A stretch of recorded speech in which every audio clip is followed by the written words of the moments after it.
Pulmonary issues range from shortness of breath to chronic conditions and serious diseases. So, we're discussing when to see a pulmonologist. Welcome to the Live Greater podcast series, information for a healthier you from the University of Maryland Medical System. Thanks for listening. I'm Joey Waller. Our guest, Dr. Peter Olivieri, a board-certified pulmonary and critical care physician at Baltimore, Washington Medical Center. Dr. Olivieri, thanks for joining us. Good morning. Thanks for having me. Great to have you. So first, in a nutshell, what exactly does the area of pulmonology cover for someone like you?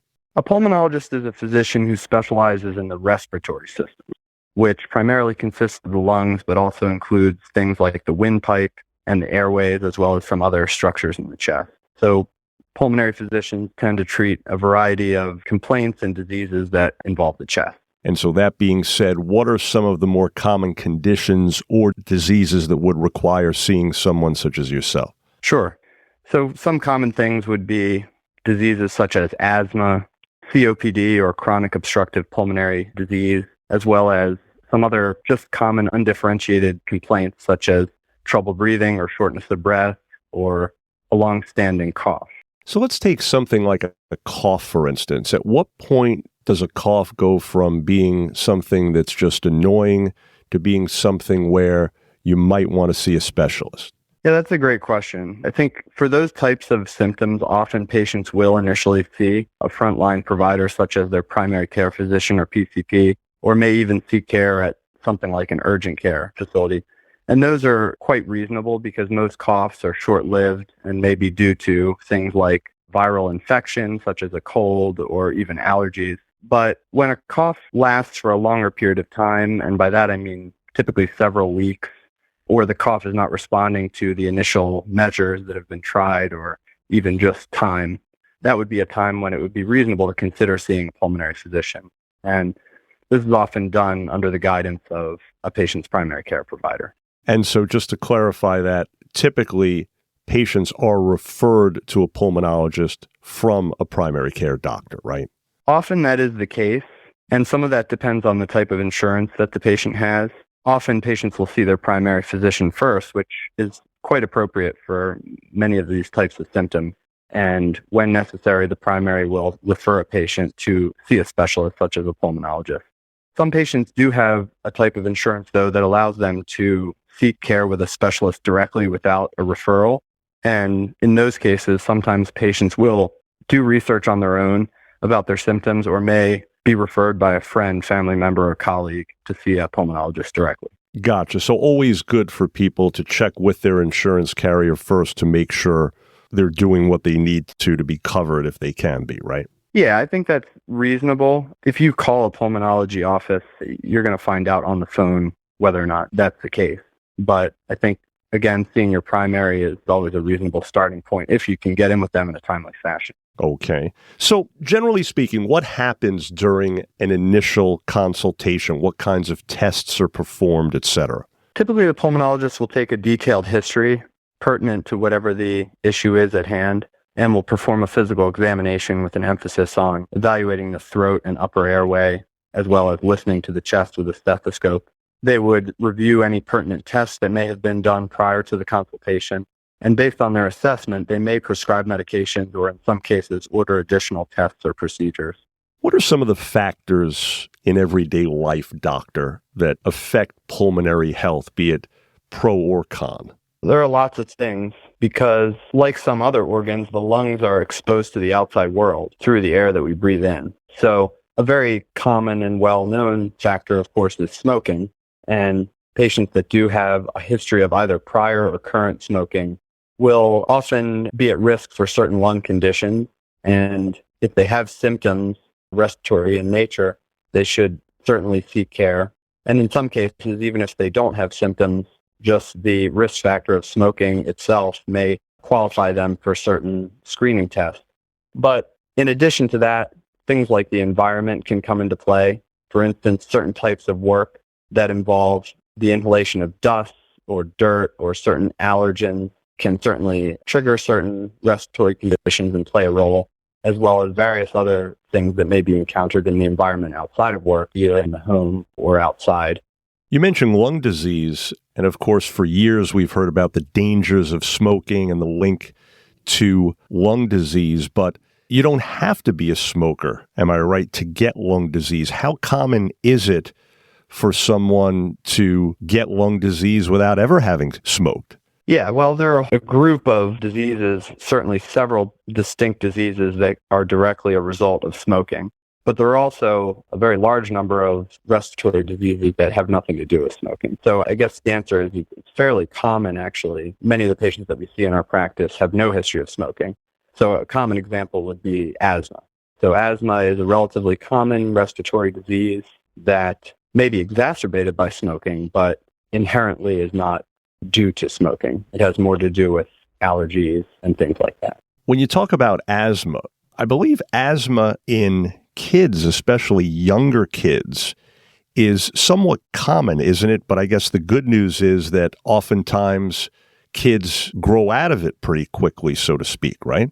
That can be true. So what I will say is asthma throughout life can change in terms of its severity. On the other hand, there are cases where patients think that they grew out of their asthma and then it may manifest again later in life. So many patients with asthma will first develop symptoms in early life, in childhood or young adulthood, but that's not always the case. There is an entity called adult onset asthma, where patients may manifest asthma symptoms for the first time in adulthood. There are other cases where patients have asthma that bothers them a lot in early life, and they may be much less of an issue later on. And then there are other cases where it may bother them during childhood, go away for a period of years, and then come back. And some of that may be based on the environment, as I mentioned earlier, with regard to some of the allergens that they're exposed to, or it may just have to do with the way their body is changing over time. So we do need patients to know that once they have asthma, they may never really truly grow out of it. Interesting. And so just to backtrack for a moment, asthma is defined as what? What's going on when you have that? Well, short version of it is that there's muscle that surrounds the airway tubes in the lungs.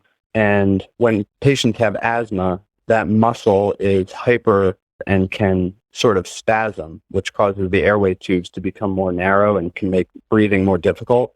The other thing that I've alluded to is that some patients with asthma have an allergic type of asthma, where the main trigger has to do with things that they're breathing in that they may be sensitive to. And in those cases, there may also be kind of a allergic kind of swelling component in the airway as a result of breathing in certain particles from the air. And then earlier you mentioned COPD. Tell us exactly what that is and how common that is nowadays. So it is relatively common. It is one of the most common things that we do see in the pulmonary clinic. It is in the United States almost exclusively due to smoking. There are in other countries, primarily in low middle income countries or in developing countries, where patients burn certain types of biomass for heating and cooking, particularly inside the home. The long-term exposure to that smoke can also lead to COPD, and then some occupations such as mining can also lead to COPD. But again, in the United States, by and large, this is a disease of patients who have either previously or currently smoked. And in some ways, it's similar to asthma in that the airways are narrow and patients have breathing trouble. But it is a little bit less intermittent than asthma, whereas the typical asthma patient may have good days and bad days based on the exposure to various things in the environment. Usually patients with COPD will have more persistent symptoms, but the treatments can be somewhat similar in the sense that inhalers are often a prominent component of the treatment for both conditions. And both are very treatable, whether it's asthma or COPD, am I right? Absolutely. Couple other things. What would you say, doctor, are the general benefits of working with a pulmonologist on a regular or long-term basis? In general, the benefit of seeing a pulmonologist is to get an accurate diagnosis and an effective treatment plan for the respiratory problem. And as we've discussed, some respiratory issues, such as asthma and COPD, are chronic, long-term issues.